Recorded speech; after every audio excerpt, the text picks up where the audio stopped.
दोस्तों, ऑटोफैजी बॉडी का self healing mechanism होता है जहां बॉडी अपने खराब सेल्स या सेल्स के पार्ट्स को हटा करके नए सेल्स लाती है और बॉडी के फंक्शनिंग पैटर्न को इंप्रूवाइज करती है। जबकि इन्फ्लेमेशन बॉडी के सूजन को बोलते हैं। बॉडी का सूजन अगर थोड़ी देर के लिए हो तो फायदा करता है, ज़्यादा देर में ये बॉडी को नुकसान करता है। ये ऑटोफैजी और इन्फ्लेमेशन एक दूसरे के दुश्मन होते हैं। ऑटोफैजी अगर है तो सूजन कम होगी और सूजन अगर बहुत ज़्यादा है तो बॉडी का सेल्फ हीलिंग सिस्टम फेल हो जाएगा। इस कॉन्सेप्ट को समझने का प्रयास करेंगे कि ऑटोफैजी और इन्फ्लेमेशन एक दूसरे के ऑपोजिट क्यों काम करते हैं और इस कॉन्सेप्ट को जानने की प्रैक्टिकल इंपॉर्टेंस क्या है, क्यों हमको इस पर वर्क करना चाहिए यदि हम अपनी बॉडी को सेल्फ हीलिंग मैकेनिज्म द्वारा हेल्दी बनाना चाहते हैं। तो टॉपिक पर जाने से पहले जो लोग हमारे चैनल पर नए हैं मैं रिक्वेस्ट करूँगा कि चैनल को सब्सक्राइब करें। हमारे चैनल का पर्पज़ है लोगों को हेल्थ एजुकेशन द्वारा हेल्दी बनाना। इस मिशन में आप हमारे सहभागी बन सकते हैं चैनल को सब्सक्राइब करके, वीडियोस को लाइक करके। और यदि आपको लगता है कि कंटेंट आपके फ्रेंड्स फैमिली के साथ फैमिली के लिए यूजफुल है तो इसको उनके साथ शेयर भी कर सकते हैं।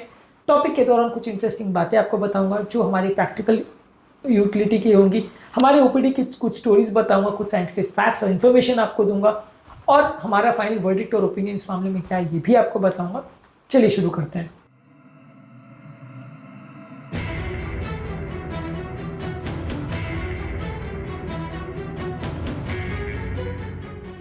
ऑटोफैजी बेसिकली सेल्फ हीलिंग मैकेनिज्म है। यदि आपको इसके बारे में पता है तो कमेंट सेक्शन में लिखकर हमें जरूर बताएं।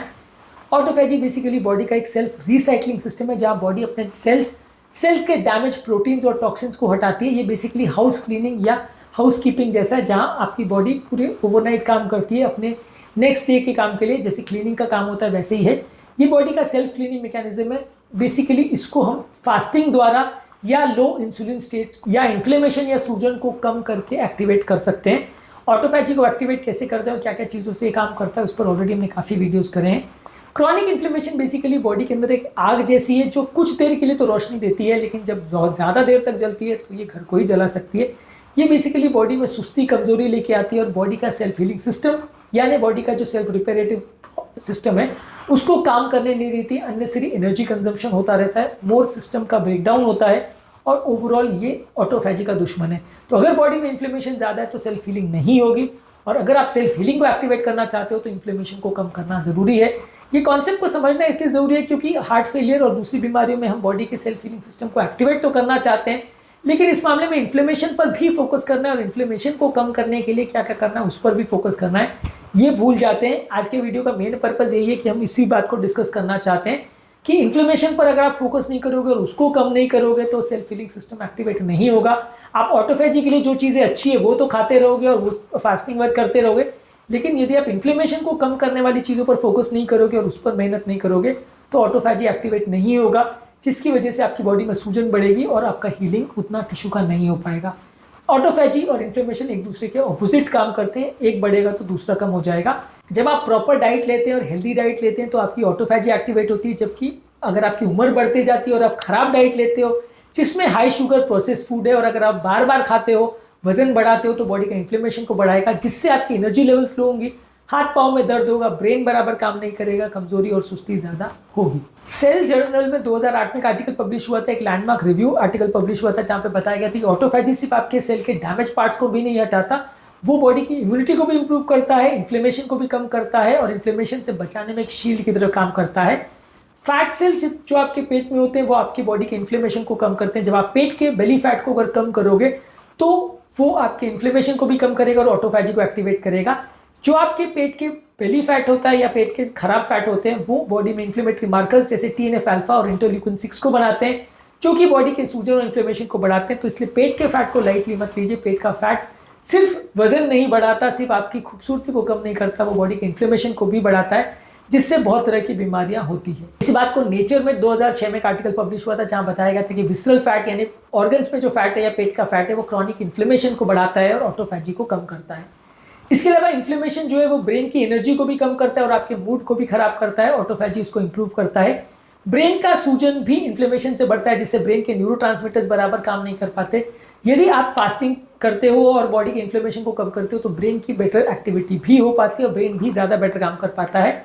ब्रेन की बहुत सारी बीमारियां जैसे न्यूरो इन्फ्लेमेटरी डिसऑर्डर्स, खासकर अल्जाइमर डिजीज, पार्किंसन डिजीज में बताया गया है कि ये ब्रेन के इन्फ्लेमेशन से रिलेटेड है। जितना ज़्यादा इन्फ्लेमेशन होगा उतना ज़्यादा होगा। यदि आप ऑटोफैजी एक्टिवेट करते हैं तो इस तरह की बीमारियों को भी बचाने में आपको मदद मिल सकती है।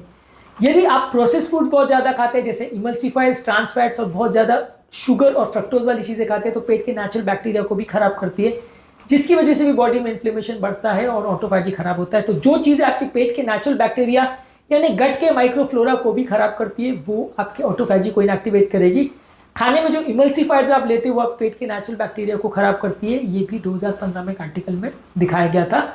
ऑटोफैजी बॉडी के इम्यून सिस्टम को भी एक्टिवेट करता है। ये सिर्फ इन्फ्लेमेशन को कम नहीं करता, ये क्लीनअप के दौरान बॉडी की खुद की कीटाणुओं से लड़ने की या प्रॉब्लम से लड़ने की ताकत को भी इंप्रूव करता है। हाई इन्फ्लेमेशन की वजह से बॉडी आपके फैट को यूटिलाइज नहीं कर पाती, आपकी मेटाबॉलिक फ्लेक्सिबिलिटी नहीं हो पाती। इसकी वजह से आप जब फैट को यूटिलाइज नहीं कर पाते, फैट अडेप्टेड नहीं हो पाते, तो आपको हमेशा कमजोरी, सुस्ती का एहसास होगा और आपकी बॉडी हमेशा खाने पर डिपेंडेंट रहेगी। फैट अडेप्टेशन क्या होता है और कैसे वर्क करता है और उस पर कैसे काम करना है, कैसे इंप्रूवाइज करना है, ऑलरेडी इस पर हमने 2-3 वीडियो अलग से किए हैं।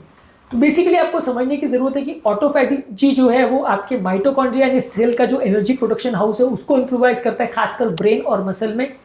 इन्फ्लेमेशन बढ़ाने वाले फूड जो है वो ऑटोफैजी बढ़ाने वाले जो एएमपी के काइनेस पाथवे है उसको इनएक्टिवेट करता है। अगर आप फास्टिंग और एक्सरसाइज करते हो तो वो ऑटोफैजी को इसी पाथवे के थ्रू एक्टिवेट करता है, जबकि इन्फ्लेमेशन उसको ब्लंट करता है।